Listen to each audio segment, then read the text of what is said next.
ஆமாம், இவர் யார்?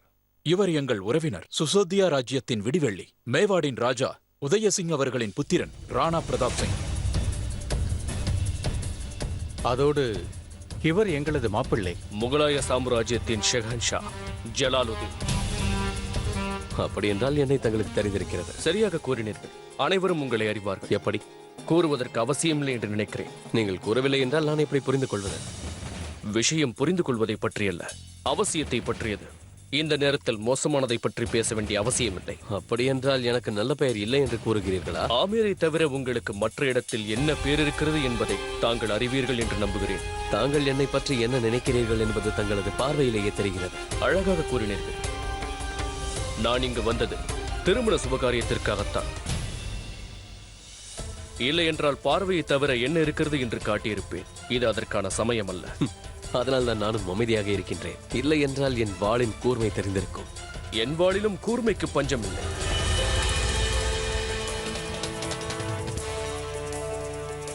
ஆனால் இது ஒரு ராஜவம்சத்தின் திருமணமாகும். இங்கு கைகள் ஆசீர்வாதம் செய்யப்படுவதற்கே உயர்த்தப்படும். வீர வாளை உயர்த்துவதற்காக அல்ல. பகைமையோ உறவோ இரண்டையும் தக்க வைத்துக் கொள்ள எனக்கு தெரியும். எனக்கும் உறவுகளை மதிக்க தெரியும். அதனால்தான் பார்மல் மகாராஜாவின் மகளின் திருமணத்திற்கு வந்துள்ளேன். அதனால் இது மோதுவதற்கான சந்தர்ப்பம் இல்லை. அதனால் தாங்கள் வழிவிட்டால் நான் செல்வேன். தாங்கள் தான் என் வழியில் வந்துள்ளீர்கள்.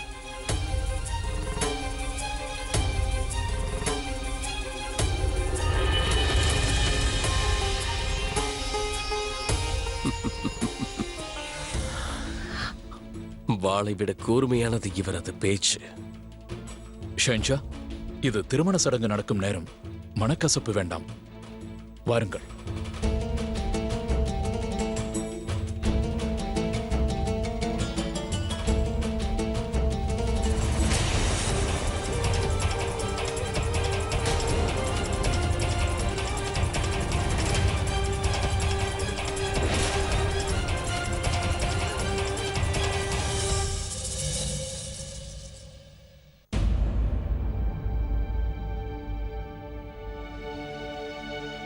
மகாராஜா, தாங்கள் என்ன குமாரன் பிரதாப் சிங்கை நினைத்து கவலைப்படுகிறீர்களா?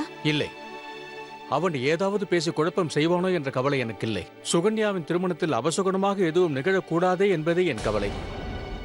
நல்லதையே பேசு பார்மல், நல்லதே நடக்கும். என்ன செய்வது தாயே? நிலைமை நமக்கு சாதகமாக இல்லை.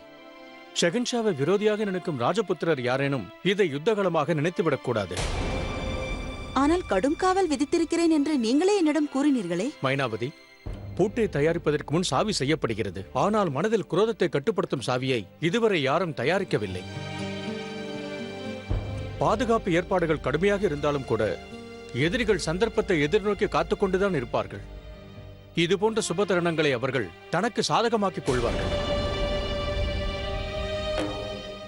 குமாரன் பிரதாப் நமது அழைப்பை ஏற்று இங்கு வந்திருக்கிறார். சுகன்யாவின் திருமணத்திற்காக கருத்து வேறுபாடுகளை மறந்துவிட்டு இங்கு வந்திருக்கிறார்.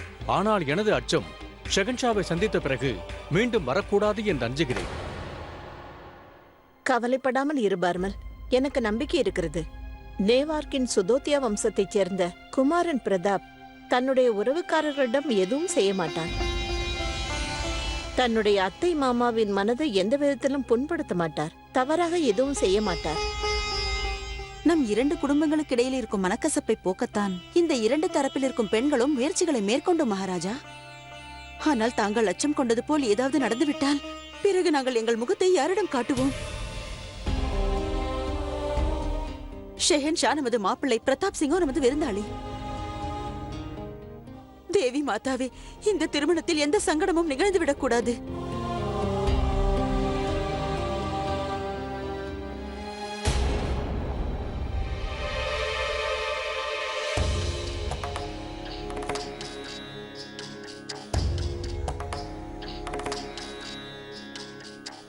வாருங்கள் ஜோதா பேகம், அமருங்கள்.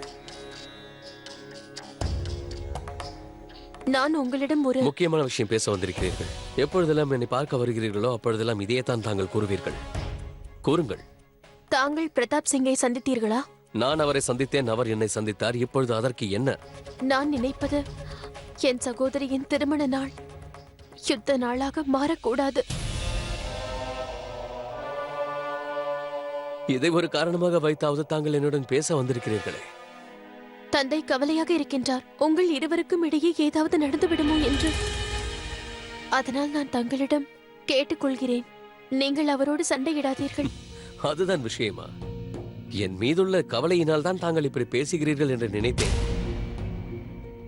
ஆனால் தங்கள் தந்தையை நினைத்துதான் தாங்கள் கவலைப்படுகிறீர்கள். ஆம், அவர் மீது அதிக பாசம் வைத்துள்ளேன். குதாவிற்கு தான் நன்றி சொல்ல வேண்டும். தாங்கள் ஒருவர் மீதாவது பாசம் வைத்துள்ளீர்களே.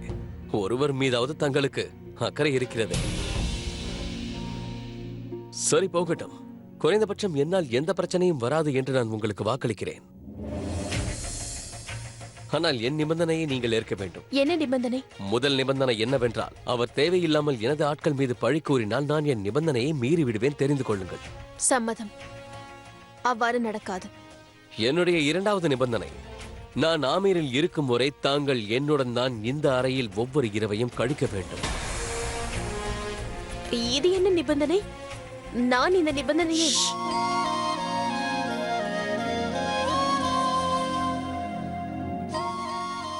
பொறுமை ஜோதா பேகம்.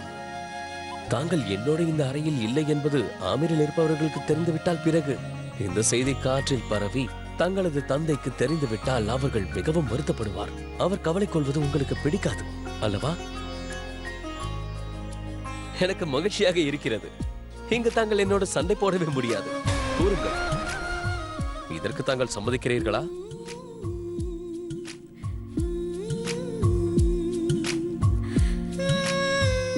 சம்மதம். ஏன் இவ்வளவு அருகில் அமர்ந்திருக்கிறீர்கள்? ஜோதா பேகம், எனது கையில் அடிபட்டிருக்கிறது. அது எவ்வாறென்றால், உங்களால் அந்த புலி என்னை மிகவும் காயப்படுத்தி விட்டது. அதனால் தாங்கள் தானே மருந்து போட வேண்டும், இல்லையா?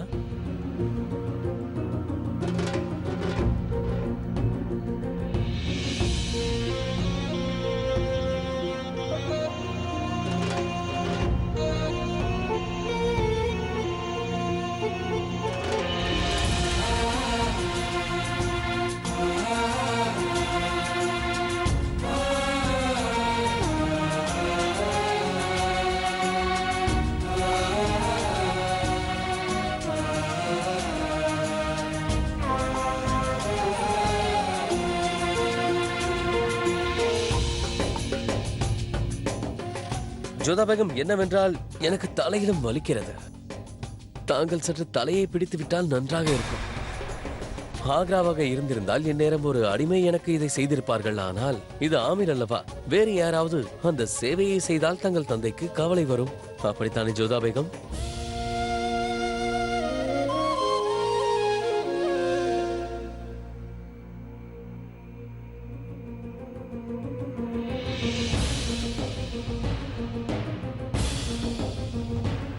சற்று மெதுவாக ஜோதா பேகம்.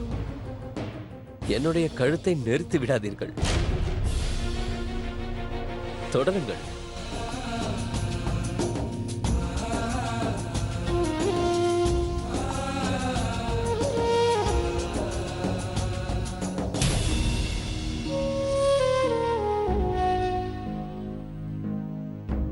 தங்கள் ஆடையை விலக்குங்கள். என்ன ஜோதா பேகம், தாங்கள் ஷெஹன்ஷாவின் மானத்தை? மருந்து தடவ ஆடையை விலக்குங்கள். நான் கண்களை மூடிக்கொள்கிறேன்.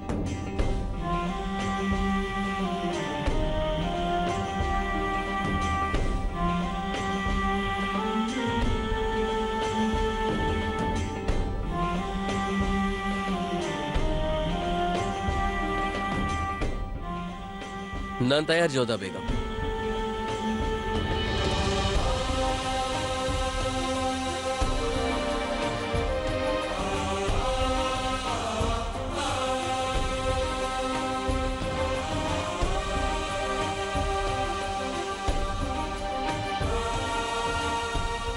காட்டுடன் எனக்கு என்ன விரோதம் என்று புரியவில்லை ஜோதா பேகம். முதலில் பாம்பு, பிறகு புலி, இப்போது பெண் புலி.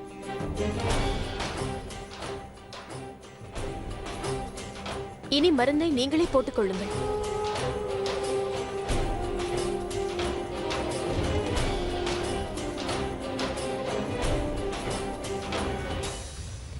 அந்த குதாவிற்கு நன்றி.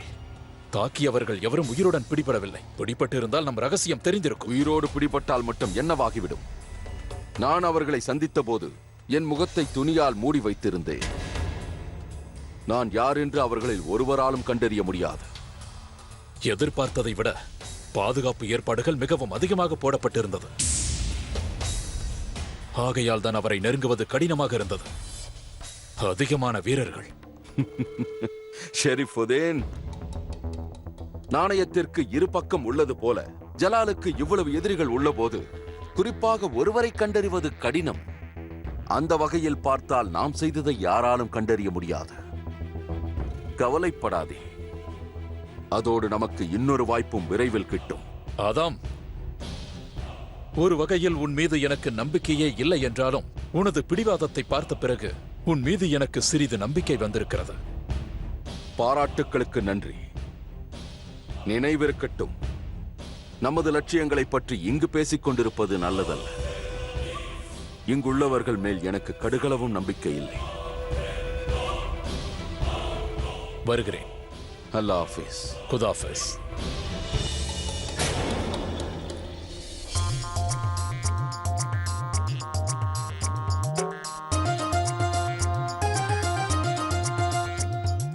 இந்த அடிமைகளோடு நீ என்ன செய்து கொண்டிருக்கிறாய்?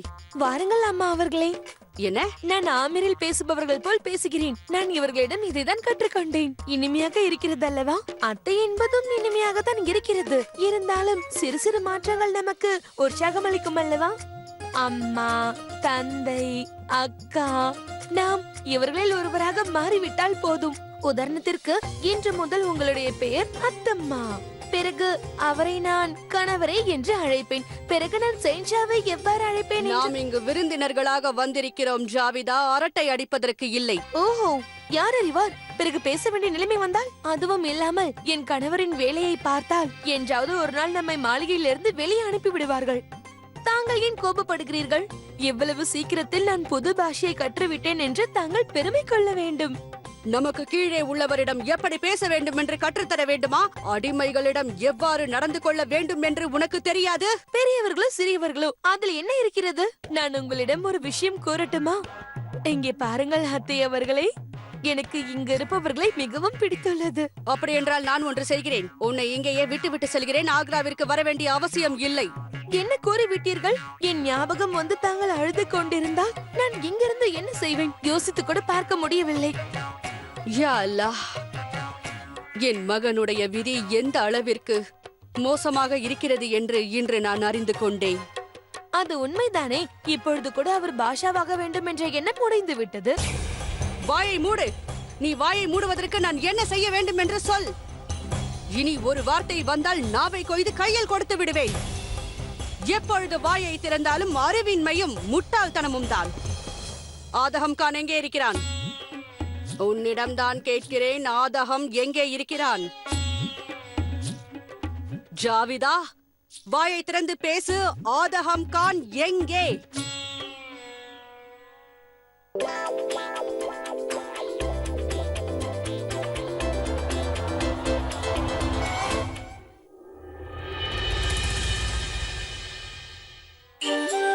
மிகவும் மகிழ்ச்சியாக உள்ளீர்கள். உண்மைதான். வெகு நாட்களுக்கு பிறகு தேவி மாதாவை தரிசனம் செய்ய போகிறேன்.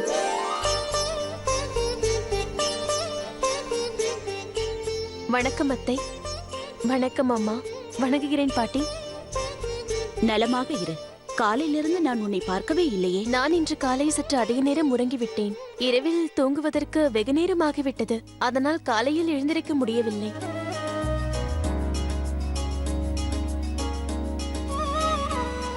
ஒரு பிரச்சனையும் இல்லை. அனைத்து பெண்களும் தன் தாய் வீட்டில் இப்படித்தான் உறங்குவார்கள்.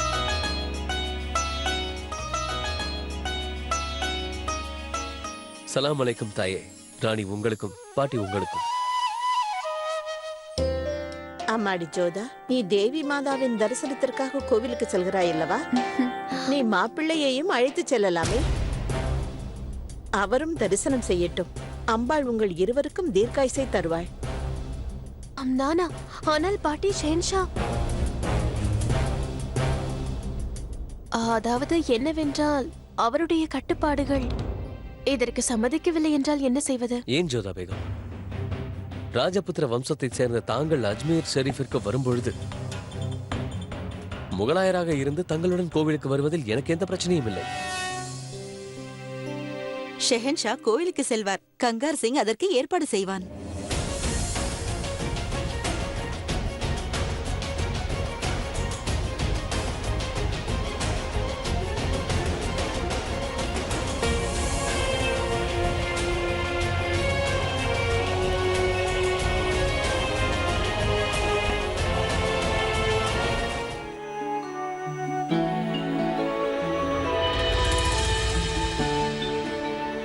ஷெஹன்ஷா, இந்த இடம் நம் கட்டுப்பாட்டுக்குள் வந்துவிட்டது. இனி இங்கு எந்த ஆபத்தும் இல்லை. தாங்கள் உள்ளே செல்லலாம். இந்த இடத்தில் தங்களுக்கு ஆபத்து வரும் என்று நினைக்கிறீர்களா? நிச்சயமாக இல்லை. தாங்கள் அருகில் இருக்கும் பொழுது எப்படி ஆபத்து என்னை தேடி வெளியிலிருந்து வரும்? ஒருவேளை காயம் பட்டாலும் அதற்கு தாங்கள் மருந்து போடுவீர்கள் அல்லவா? கேலி செய்து முடித்து விட்டீர்களா? இப்பொழுது செல்லலாமா?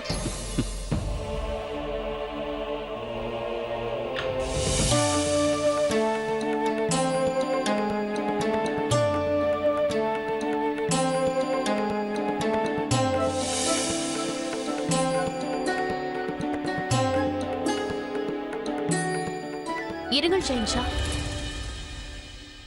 கோவிலுக்குள் வாளோடு வரக்கூடாது. ஆனால் எனக்கு எங்கும் வாளுடன் சென்றுதான் பழக்கம். ஏன்? தாங்கள் அஜ்மீர் ஷெரீஃபுக்கு சென்ற போது வாளை வெளியில் வைத்துவிட்டு தானே சென்றீர்கள்? அதோடு இந்த கோவில் தேவி மாதாவின் பவித்திரமான ஸ்தலமாகும். அது மட்டுமல்லாமல் பூஜைக்கு செல்லும் போது கவலை எதுவும் இல்லாமல் செல்ல வேண்டும். அங்கு நம் பாதுகாப்பை அந்த இறைவனை பார்த்துக் கொள்வார். பக்கா அவர்களே,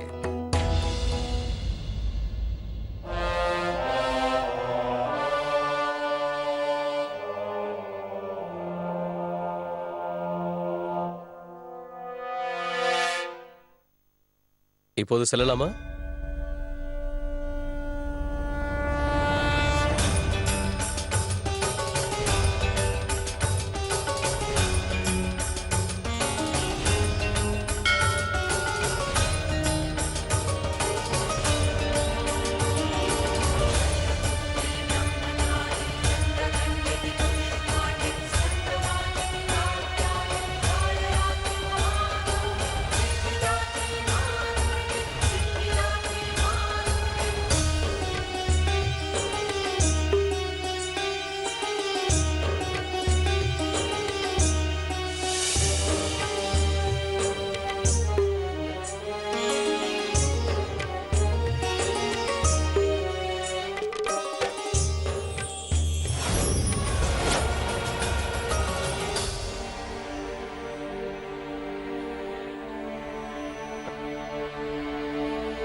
இப்போது என்ன செய்ய வேண்டும் ஜோதா பேகம்? தாங்கள் கூறுங்கள்.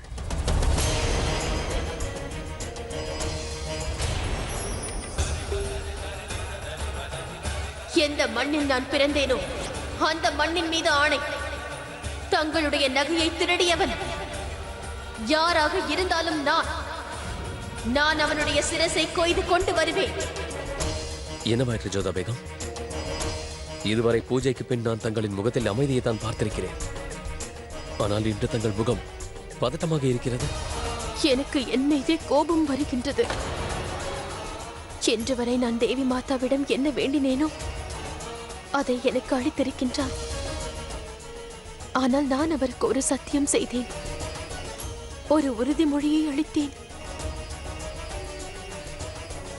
நான் தங்களுடைய சிரசை தேவி மாதாவின் காலில் அர்ப்பணம் செய்வேன் என்றேன்.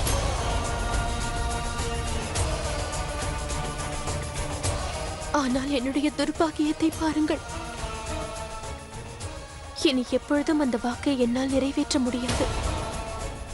என் கணவரின் தலையை நான் எவ்வாறு? என்னுடைய தலையை அவர்களது காலில் போட நினைத்தீர்கள்.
பாதத்தில் தலையை சமர்ப்பிக்க அதை கொய்தாக வேண்டும் என்ற அவசியம் இல்லை ஜோதாபிகம். தலை வணங்குவதே அதற்கு போதுமானது.